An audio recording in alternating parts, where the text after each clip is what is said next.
Si Suntay ay hindi lang basta chef, siya rin ang may-ari ng isang maliit pero sobrang sikat na restaurant na tinatawag na Mimyo. Sa unang tingin, mukhang normal lang itong kainan. Pero sa totoo lang, ito ang #1 lunch spot ng ilan sa pinaka-brutal na gangster sa Korea. Isang araw, nakatanggap ng tawag sina Suntay at ang kanyang partner na si Kung Pio. May pumasok na order at walang pag-aatubili, agad silang umalis para asikasuhin ito. Ang destinasyon nila ay isang eskinita, kung saan ang kapwa nila gangster na si Panho ay muntik ng mabugbog ng kalabang grupo. Pagdating nila, nagulat si Panho dahil dalawa lang silang dumating at masyado silang kalmado para sa isang rescue mission. Doon natin nalaman ang katotohanan. Hindi sila ordinaryong miyembro ng gang. Silang tatlo ay mga underboss ng isang makapangyarihang grupo na tinatawag na Sigupa. At ngayon, oras na para kumilos.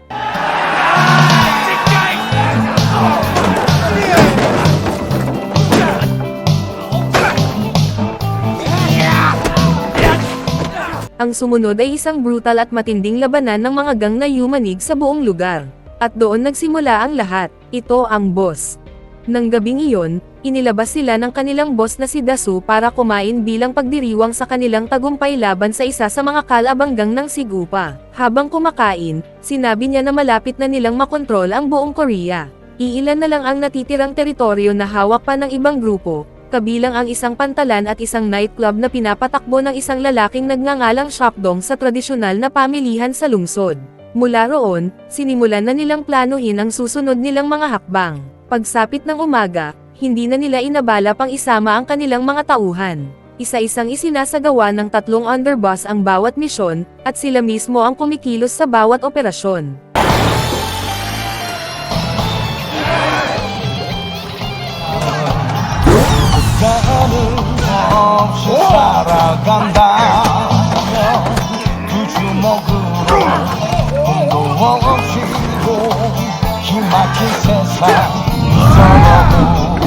Nagkakaroon ng santukan sa iba't ibang kalsada at hindi maiwasan ang kaguluhan.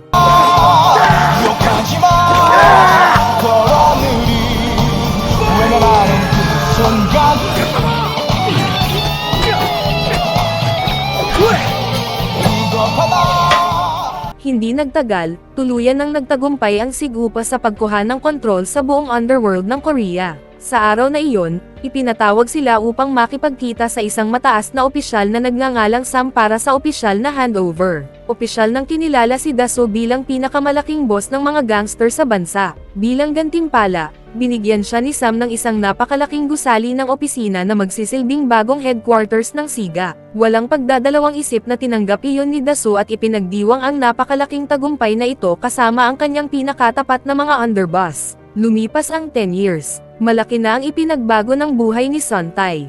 Mas lalo pang naging matagumpay ang kanyang restaurant na Mimyo. Sa tulong ng kanyang asawa at ng kanyang assistant na isang binatang nagngangalang Taiigo, nagagawa niyang masuportahan ang 12 ng empleyado na nagtatrabaho roon. May isang araw na naging mas abala kaysa karaniwan dahil nakatakdang bumisita ang mga kinatawan mula sa Hana Bank upang inspeksyonin ang lugar. Plano ni Suntay na mag-apply ng loan para mapalawak pa ang negosyo at lalo pa itong mapalago. Kitang-kita na talagang nag-enjoy ang mga taga-Hana Bank sa pagkain. Masaya silang kumain at maya-maya, dahil sa kuryosidad, tinanong nila kung ano ang sikreto sa recipe. Kalmadong ipinaliwanag ng asawa ni Suntay na mga simpleng tradisyonal na sangkap lang ang ginagamit nila. Wala namang espesyal o mamahalin. Nagulat ang mga banker na ang ganoong kasimpleng mga sangkap ay kayang gumawa ng ganito kasarap na pagkain. Sa huli, nangako silang aaprubahan ang loan. Pero may isang mahalagang kondisyon, hindi dapat sangkot sina Suntay at ang kanyang asawa sa anumang kriminal na aktibidad. Pagkarinig noon, sandali lang nagkatinginan ang mag-asawa, nabalot ng ilang segundong katahimikan na may halong pagkaasiwa. Nang gabing iyon, napuno ng tensyon ang bahay habang nakikipagtalo si Suntay sa kanyang asawa. Naiinis ito dahil, kahit lumipas na ang maraming taon, underboss pa rin siya ng isang gang. Mas lalo pang lumalala ang sitwasyon dahil madalas kumain ng libre sa restaurant ang kanyang mga tauhan, na minsan ay nagdudulot ng pagkalugi. Sinubukan ni Suntay na ipagtanggol ang sarili. Iginiit niyang ang mundo ng gangster ang nagbigay sa kanya ng tagumpay at estado sa buhay. Biglang natigil ang kanilang pagtatalo nang pumasok ang anak nilang si Nami. Walang pag-aatubili, Parang normal lang, basta na lang siyang humingi ng pera mula sa mga miyembro ng gang. Parehong natigilan ang mag-asawa. Ang makita ang kanilang inosenteng anak na kumikilos na parang sanay na kriminal ay nag-iwan sa kanila ng matinding gulat at pagkalito kung ano ang dapat gawin. Kinabukasan, hinatid ni Suntay si Mimi sa school.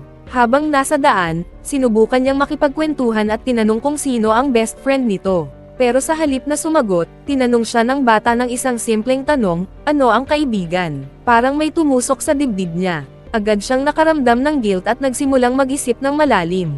Bilang ama, bigla niyang napagtanto na maaaring nabigo siyang bigyan ang anak ng isang normal na childhood. Pagdating nila sa school, mas lumino pa ang realidad. Nakita ni Suntay kung paano tretuhin si Mimi ng ibang mga bata. Dahil sa eksenang iyon, naalala niya ang mga sinabi ng kanyang asawa at napaisip kung sulit ba talaga ang buhay gangster kung ang kapalit naman ay ang kinabukasan ng kanilang anak. Samantala, sa ibang lugar, hindi rin maganda ang takbo ng buhay ni Daso. Sinubukan niyang mag-apply ng bank loan para palaguin ang kanyang negosyo, pero agad itong tinanggihan dahil sa reputasyon niya bilang crime boss. Ginawa niya ang lahat para kumbansihin ang bangko, kahit ibinaba pa niya ang kanyang pride, pero wala pa ring nagbago sa desisyon. Final na ang pagtanggi. Dumating si Suntay sa tamang oras para pakalmayan siya. Pagsapit ng gabi, tuluyan nang nagbukas ng damdamin si Daso. Inamin niya na ang pagiging pinakamakapangyarihang gangster sa Korea ay hindi kasing gara ng iniisip ng iba. Walang lehitimong negosyo ang gustong makipagtrabaho sa kanya. Sa tuwing may gulo, siya agad ang sinisisi. Sobrang bigat ng pressure, at umaasa na lang siya sa gamot para manatiling maayos ang kanyang pag-iisip. Tahimik na nakinig si Suntay, pagkatapos ay iniabot sa kanya ang isang sobra. Noong una, inakala ni Daso na pera iyon at nakaramdam siya ng insulto. Pero ipinaliwanag ni Suntay na hindi iyon pera. Iyon ay ang kanyang resignation letter. Sa sobrang gulat, agad napahawak si Daso sa isang balisong. 조직의 전통대로. Pero imbes na gamitin iyon, iniabot niya ang patalim kay Suntay. Ang talon na iyon ay hindi lang basta sandata. Isa itong sagradong simbolo ng awtoridad sa loob ng Sigupagang.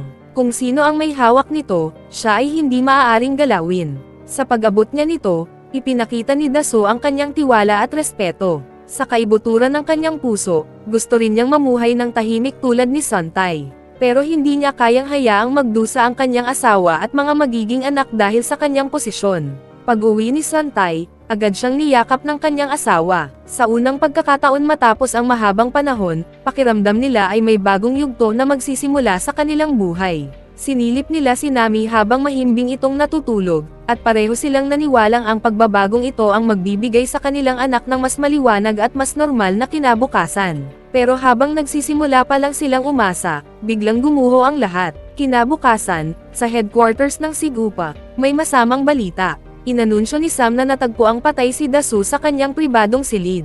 Walang nakakaalam kung bakit niya ginawa ang ganoong matinding at masakit na desisyon. Hindi nagtagal matapos kumalat ang balita, dumating sa headquarters ang police chief na si Chunik. Dahil si Suntay ang huling taong nakita kasama si Dasu, hiningi sa kanya na ipaliwanag ang lahat ng nangyari noong araw na iyon. Maingat niyang isinalaysay ang bawat detalye. Pagkatapos marinig ang paliwanag, nagkaroon ng conclusion ang lahat na marahil ay umabot na si Dasu sa kanyang limitasyon at hindi na kinaya ang bigat ng pamumuno. Habang lumilipas ang mga araw, dumaragsa ang mga miyembro ng gang mula sa iba't ibang lugar para magbigay galang. Mabigat ang atmosfera. Walang mas nahirapan sa pagkawala kaysa kay Panho, na hindi lang itinuturing na leader si Dasu kundi parang pamilya. Bilang second in command, handa si Panho na akuan ang lahat ng responsibilidad na naiwan. Pero may bigla ang problemang lumitaw. Nag-iwan si Dasu ng napakalaking utang. Biglang nanahimik ang silid. Walang makapagsabi kung sino ang dapat managot. Para maprotektahan ang reputasyon ng gang, napagdesisyonan ng mga nakatataas na ang tanging solusyon ay maghanap ng bagong leader na kayang tapusin ang lahat ng iniwan ni Dasu. Nang gabing iyon, nagsagawa si Sam at ang top council ng isang closed meeting para pag-usapan ang mga posibleng kahalili. May 3 kandidato. Una ay si Kung Pio. Maaasahan, walang takot, at parang tangke kung lumaban. Kahit baseball bat lang ang hawak, kaya niyang pabagsakin ang sinumang hamarang sa kanya. Ang problema, nasa kulungan pa siya at hindi pa makakalaya anumang oras. Ikalawa ay si Panho. Masigasig at determinado, pero kulang sa suporta mula sa pamunuan. At ang huling kandidato ay si Suntay. Para kay Sam, siya ang pinaka-perpektong pagpipilian. Sa pananaw niya, wala itong kahinaan. Kinabukasan, ibang direksyon ang tinahak ng mga pangyayari para kay Suntay. Kasama ang kanyang asawa, pumunta sila sa Hana Bank para formal na tapusin ang investment agreement para sa pagpapalawak ng kanilang restaurant. Excited siya at handa nang pumirma. Pero habang binabasa niya ang mga kondisyon, may isang nakagugulat na probisyon. Kapag napatunayang nasangkot siya sa anumang kriminal na aktibidad o may koneksyon sa operasyon ng gang, kailangan niyang bayaran ng 5 beses ang orihinal na halaga ng loan. Halos sumabog ang kanyang galit. Pakiramdam niya ay minamaliit sila, na para bang automatikong itinuturing na mas mababang uri ng tao ang mga gangster. Buti na lang at agad siyang pinakalma ng kanyang asawa bago pa lumala ang sitwasyon. Sa huli, naging opisyal ang kasunduan at ang Hana Bank ang naging pangunahing investor sa kanyang negosyo. Habang tila maayos na ang lahat, muling nagpasabog ng balita si Sam. Nang gabing iyon, inaasahang haharap si Suntay sa senior council at ihahanda ang sarili bilang susunod na posibleng leader ng Sigupa. Pagsapit ng gabi, mariing tinanggihan ni Suntay ang alok. Gusto niya ng tahimik na buhay at ayaw niyang isugal ang kanyang pamilya, negosyo, at kinabukasan. Pero patuloy siyang kinumbinsi ng council. Wala na raw masangkop na kandidato. May isa pang nagsabi na kaya naman niyang pamunuan hanggang habang pinapatakbo ang restaurant, na para bang walang problema ang pagsabayin ang dalawang magkaibang mundo. Si Panho, na pakiramdam ay hindi nabibigyan ng pansin, iginiit na kaya niya ang responsibilidad, pero walang seryosong nakinig sa kanya. Hamaba ng hamaba ang diskusyon at wala pa ring malinaw na desisyon. Sa huli, nagpasya si Sam at ang council sa isang pinal na solusyon. Sa loob ng 3 days, magkakaroon ng buong eleksyon. Bawat kandidato ay bibigyan ng isang pagkakataon para kumbansihin ang mga miyembro kung bakit sila ang nararapat sa titulo. Lumipas ang oras at dumating ang araw ng pangangampanya. Si Suntay ang naunang tumayo. Sa halip na magtalumpati o magbigay ng magagarbong pangako, pumasok siya na may dalang mga tray ng pagkain para sa lahat. Agad nagliwanag ang mga mukha ng mga miyembro ng gang. Kilala ang kanyang luto, at muli, pinatunayan ng bawat putahe ang kanyang husay. May kumpiyansa niyang sinabi na kung hindi man siya iboboto ng karamihan, papakainin na lang niya ang lahat ng libre araw-araw. Sumunod si Panho. Umakyat siya na puno ng sigasig at handang magpabilib, pero walang pumansin. Wala ni isang nag-react. Nang mapagtanto niyang hindi epektibo ang kanyang paraan, agad niyang sinubukang baguhin ang kanyang estratehiya. 이 벤처 타고 이 자율주행하면서 근데 자율주행은 테슬라입니다, 형님.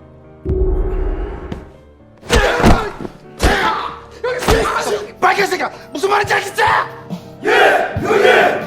Samantala, kalmado lang si Suntay. Sa isip niya, imposibleng siya ang manalo sa eleksyong ito, at iyon mismo ang nagbibigay sa kanya ng kapayapaan. Umiunlad ang kanyang restaurant, mahal ng mga tao ang kanyang pagkain at maayos ang takbo ng buhay. Pero hindi nagtagal ang katahimikang iyon. May isang empleyado ang nagmamadaling lumapit sa kanya dala ang balita. Lumabas na ang resulta, at taliwas sa lahat ng inaasahan, si Suntay ang nanalo. Siya na ngayon ang halal na boss ng Sigupa. Kinabukasan, mas mabigat ang tama ng realidad. Mariing ipinaalala ng kanyang asawa na hindi niya susuportahan ang pagbabalik nito sa mundo ng gangster, lalo na ang maging leader pa nito. Pagkarinig noon, nagsimulang mag-isip si Suntay ng anumang paraan para takasan ang bago niyang responsibilidad.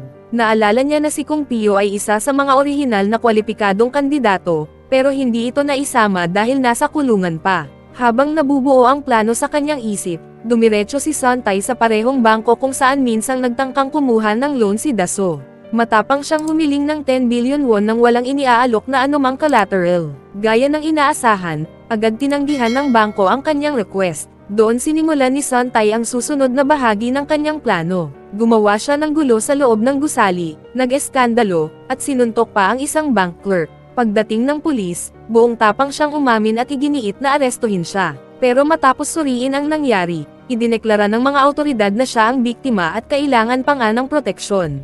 Hindi nagtagal, dumating si Chief Chunsik. Muli, detalyadong ipinaliwanag ni Suntay ang sitwasyon.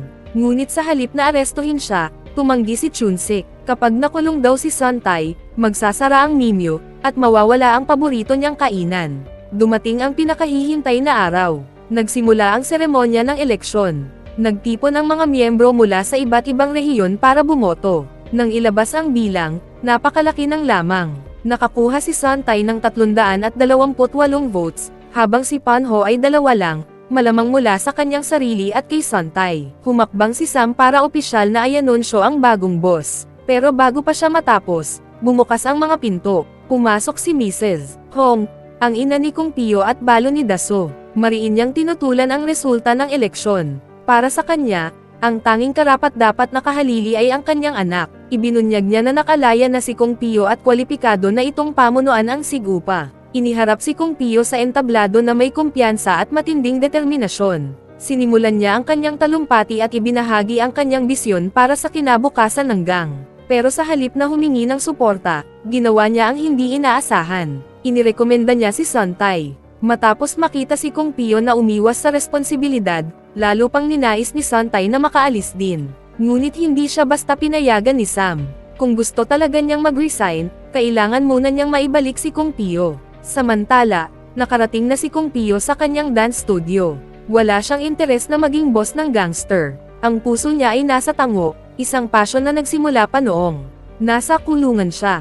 Habang nagpa-practice siya at lubos na nakasabay sa ritmo, napansin niyang dumating ang kanyang ina at si Santay. Sa halip na mataranta, buong yabang niyang ipinakita ang kanyang galing sa pagsayaw, umiikot at gumagalaw ng may kumpiyansa.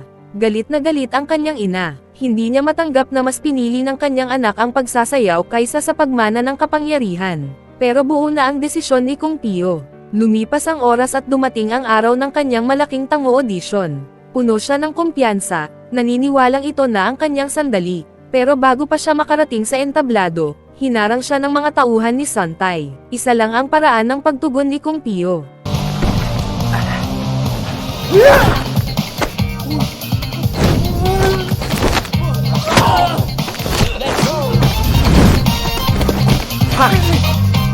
Lumaban siya habang sumasayaw, ginawang bahagi ng laban ang bawat galaw ng tango, at kahit tila imposible, nagawa niyang pabagsakin silang lahat. Nang sa wakas ay nakaakyat si Kung Pio sa audition stage, handa nang patunayan ang sarili, sinabi agad ng mga hurado na late na siya at disqualified na.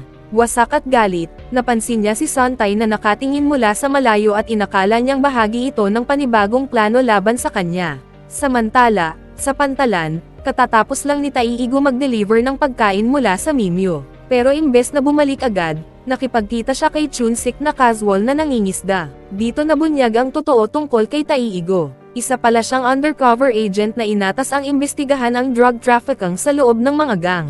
Ang misyon niya ay bantayan at i-report ang lahat ng may kinalaman kay Santay. Ibinahagi niya ang pinakahuli niyang mga natuklasan, pero hindi siya pinaniwalaan ni Chunsik. Masyado na raw siyang maraming maling report noon, at isa pang pagkakamali ay maaaring ikasira ng buong career ni Chunsik. Pagbalik sa Mimyo, binuksan ni Santay ang restaurant gaya ng nakasanayan. May 2 customer na pumasok at umorder ng maraming pagkain. Abala ang staff sa paghahanda, at may kumpiyansang nagtanong si Santay kung kumusta ang lasa. Pero bago pa sila makasagot, bigla na lang bumagsak ang 2 customer dahil sa food poisoning. 선생님 나오세요. Nagulat si Santay at agad tumakbo papunta sa kusina. Pinaghinalaan niyang may mali sa mga sangkap. Nang suriin niya, nalaman niyang panas ang manok na ginamit sa mga putahe. Pagbalik niya sa dining area, nakita niyang kalmadong naghihintay si Kung Pio. Malinaw ang mensahe. Paghihiganti ito. Mabilis na kumalat ang pinsala. Binahan ng reklamo ang social media at gumuho ang reputasyon ng restaurant sa loob lang ng isang gabi. Kinagabihan sa pantalan, dala ng galit at kahihiyan, hinarap ni Santay si Kung Pio sa harap ng mga lider ng gang. 하지 말고 맞아! 맞으라고!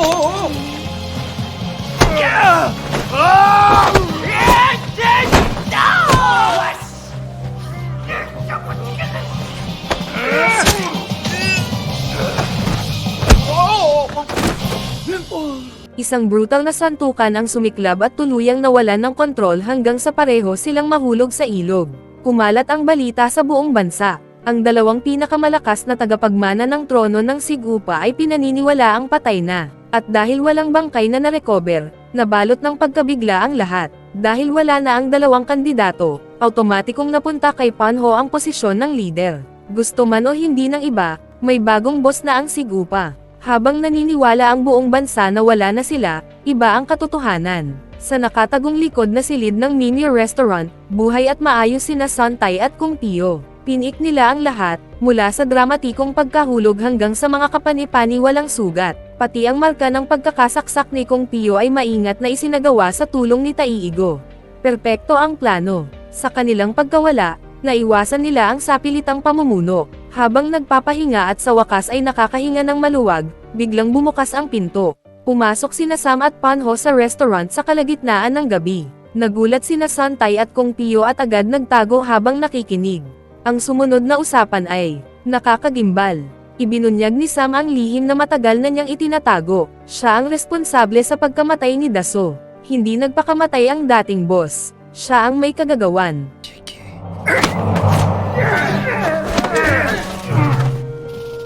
대수처럼 죽기 싫으면 Pagkatapos, pinilit niya si Panho at tinanong kung susuportahan ba ng Sigupa ang malakihan niyang operasyon ng droga. Kapag tumanggi ito, ipinahiwatig niyang sasapitin nito ang parehong kapalaran ni Daso. Pagkarinig noon, muntik nang sumugod si Santay sa sobrang galit. Pero sa tamang oras, napigilan siya ni Kung Pio at Taiigo. Pagbalik nila sa pinagtataguan, nagsimulang matarante si Kung Pio. Hindi sila pwedeng dumiretso sa pulis habang nagpapanggap na patay. Doon, kalmadong ibinunyag ni Santay ang isa pang sikreto. Hindi lang basta assistant si Taiigo. Isa siyang undercover officer. Ipinaliwanag ni Santay na matagal na niyang alam ang totoo. Madalas kasing makalimutan ni Taiigo itago ang kanyang police uniform, kaya halatang halata. Sa halip na isumbong siya, pinili ni Santay na panatilihin siyang malapit at pakainin ng maling impormasyon para mailigaw ang mga police raid. Inamin pa niya na ilang araw na ang nakalipas, lihim niyang tinanggalan ng bala ang baril ni Taiigo bilang pag-iingat. Ngayon, iisa ang misyon nilang tatlo. Ilantad si Sam, tapusin ang operasyon nito, at ipaghiganti si Daso. Ang problema, kailangan nila ng ebidensya. Alam nila ang katotohanan, pero kulang sila sa patunay. Doon, buong kumpiyansang nagsalita si Taiigo. Ibinunyag niya na may nakakabit na mga nakatagong kamera sa kanyang katawan. Malinaw na na-record ang bawat salitang narinig nila kanina, at maaari itong magsilbing matibay na ebidensya. Kinabukasan, puno ng pag-asa, nagmadaling pumunta si Taiigo kay Chunsik para i-report ang lahat. Pero imbes na purihin, agad siyang pinatigil. Dahil sa mga nauna niyang maling ulat, nasira na ang kanyang kredibilidad at tumanggi si Chunsik na seryosohin siya. Pinalayas pa siya sa opisina. Wasak ang loob, bumalik siya kina Santay at Kung Pio. Pinalakas siya ng loob ng dalawa at pinaalalahanan na mas mahalaga ang misyon kaysa sa pride o kahihiyan. Sama-sama nilang pinlano ang susunod na hakbang. Sa pagkakataong ito, hindi na sila aasa sa pulis. Sila mismo ang magpapabagsak kay Sam at sa buong operasyon nito. At kung magtatagumpay sila, maaaring maibalik ni Taiigo ang kanyang reputasyon at maging opisyal na matagal na niyang pinapangarap. Dumating ang araw na kanilang pinaghahandaan. Ito ang sandaling makikipagtulungan ang Sigupa kay Sam sa isang malaking drug transaction. Ginampanan ni Taiigo ang kanyang undercover role bilang driver at nakihalo sa grupo ng gang. Bago umalis, ibinahagi niya ang kanyang live location kina Santay at Kung Pio, na nakaabang na sa kanilang posisyon. Pagdating ni Taiigo sa tagpuan, tahimik niyang manatyagan ang lahat habang ni-record ang mga pangyayari gamit ang maliit na kamera na nakatago sa butones ng kanyang polo. Napansin ni Panho ang kakaiba niyang kilos at nagsimulang maghinala, pero lumipas din ang sandali at walang nakabunyag sa kanya. Pagkatapos, inutusan ni Panho si Taiigo na tikman ang droga sa harap niya. Biglang kinabahan si Taiigo. Wala siyang ideya kung ano ang dapat gawin. Sa desperadong pag-improvise, ginawa niya ang pinakamasamang posibleng desisyon. Kinain niya ang droga. Ilang minuto lang, agad tumalab ang epekto.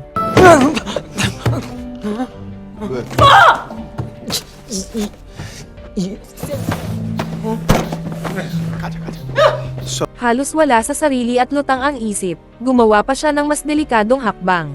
Nag-live broadcast siya sa social media at direktang ipinadala iyon kay Chunsik bilang ebidensya. Dahil sa halo-halong kumpiyansa at pagkalito, sinubukan pa niyang arestuhin ang lahat sa pamamagitan ng pagtutok ng kanyang kamay na parang baril, nakakalimutang wala sa kanya ang tunay niyang armas at wala pa itong bala. Buti na lang, dumating sina Santay at Kung Pio sa tamang oras. Bago sumabak sa laban, isang simpleng tanong lang ang binitawan ni Santay. Sino ang gustong magkaroon ng libreng tanghalian habang buhay? Sa isang iglap, Mahigit kalahati ng mga miyembro ng gang ang lumipat ng panig at kumampi sa kanya.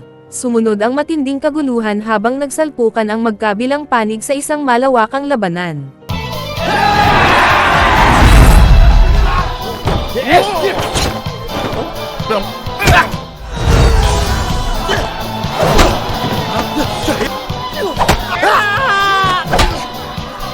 Mamma mia!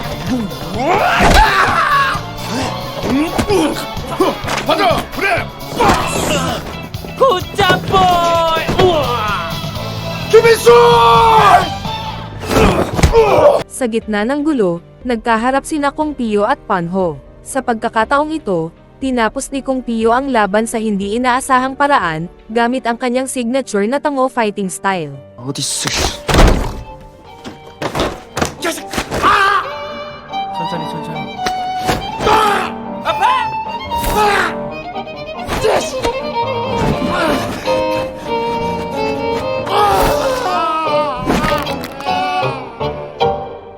Samantala, tuloy-tuloy ang pag-abante ni Sontai, pinapabagsak ang sinumang humaharang sa kanya. Sa gitna ng kaguluhan, sinubukang tumakas ni Sam dala ang isang malita na puno ng pera at droga. Hinarang siya ni Kong Pio kaya napilitan siyang magbago ng direksyon, ngunit tumakbo naman siya diretso kay Sontai.